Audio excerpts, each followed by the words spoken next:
อากาศองเงินท่าเทียลาดเล่าป่าทานมาละก็มาละสุละขวัญละสะท่าหน่อยนาดบ่ให้เอิดให้ยากโอป่าปิงเจถูกทวนเทขันละเสิงสารสาดละแอนผ้าโตขวัญเจ้าให้เต้ามาในตอนนี้ก็จึงได้อาลาพานาว่าจันเจ้าโพชาลาดมาดังเดินคุ้นขวัญว่ามาเดิ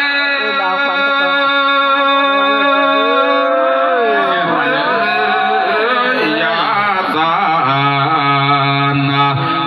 ขั้นเดินเมินให้เจ้าเคมาซ้ำขั้นเดินดำให้เจ้าเคมาห่อนำลุ่มมาไว้ซาดีมาหอดให้เจ้าอย่าสนก่อข้ามาหอดหน้าเจ้าอย่าสนก่อเขามาหอดเล่าเจ้าอย่าได้กว่ายานเสือเสียงมาหอดดงกระเทงเจ้าสะได้ไปแวมาหอดดอนปากข้ามาหอดป่าแต่จะแวเร็วโยเฉยว่ามาเดือควันอีควันสามสิบควันเจ้าเนี่ยม้วนเฮาเก่าสิบควันกายมาอยู่เสือมาอยู่หน้าในเข่งพังควันแข็งก็ให้มาสวมแคลแรงโยลีลาทั้งควันตาเนี่ยขอให้มาสมขาโยลีลาลังนี่ขวัญนี่เที่ยวนี่กลางนี่ขึ้นโยนำว่าเนื้อว่ามาเดือควันเอ้ยควันนั่นให้เจ้ามาโนเวนไว้ควันโพเป็นบาดแต่เป็นไอให้เจ้ามานิมนต์เฮามีทั้งควันโพเท่านั่นนะให้คอยซักไม้คอนเท่าตามหลังมาอยู่จมว่าเนนี่ควันให้เจ้ามาอยู่หันเสาแก่มาอยู่แผ่นพนมเพียงมาอยู่เตียงเต่าหานกันแม่นควันเจ้าว่ามาเมื่อนี้แดดเดือนสามเสียน้ำเจเจ้านี่แล้วควันเอ้ยคันแม่นควันเจ้าบ่มาเมื่อนี้แดดโอ้ได้อีกแล้วเป็นตะวายุดด้วยล่ะเดือนสี่สีน้ำขาเจ้านี่แล้วควันเอ้ยคันแม่นควันเจ้าบ่มาเมื่อนี้ปานใดเด่นอจังสิฮอดเดือนห้ามีสายุ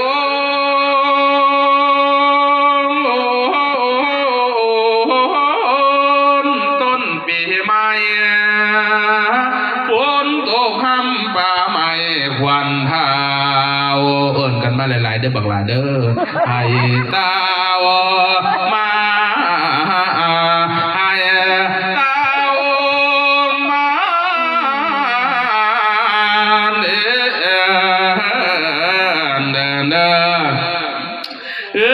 ข้าจะเสิงแล้วนั่งนาดหน่อย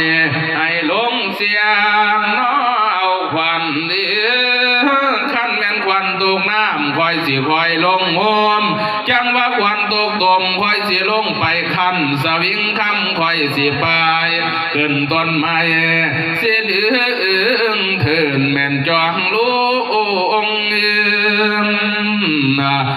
หรือว่าควันเจ้านี้ไปเที่ยวเล่นอยู่สวนมอนนางงามหรือว่าควันเจ้านี้ไปเที่ยวเล่นอยู่สวนคำนางไงหรือว่าควันไปส้มดอกไม้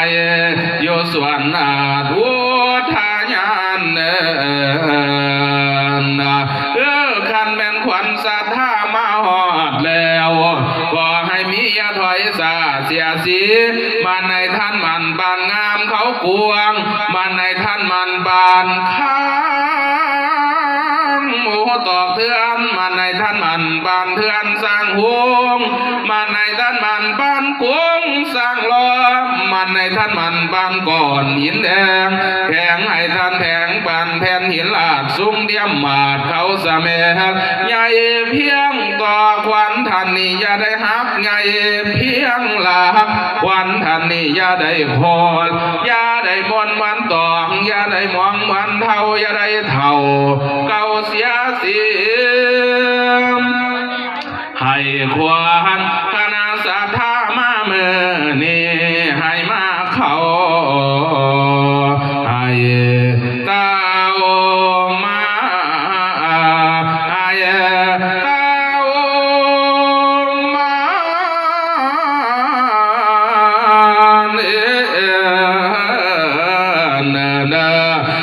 คันว่ามาหอดแล้วแก้วแก้มในสุดเสียผู้แน่เดินเจ้าผู้เมื่อสำเภาแก้วเสียน้ำแนวได้เป็นส่วนพระลานหุ่นยิงหล่นเที่ยวสนบ่อนายนี้หวังสิคิดว่าสร้างหลายทางว่าป้องแปวขอให้เป็นดังแก้วลำข้าว่าคนเมืองผู้แน่เดือขอให้เมืองโมลีสองคดีไข่แจ้งพระลาเฮียงบุญล้นทำวิมลกองทาสถิตอยู่คำฟ้าให้ลือสาจนคนได้ย่องเบิดทั่วแดนเบิดตุคุมเขตแค้นให้แผ่นทอดนี้ได้เพิ่งสีใบบนทานภาคูณ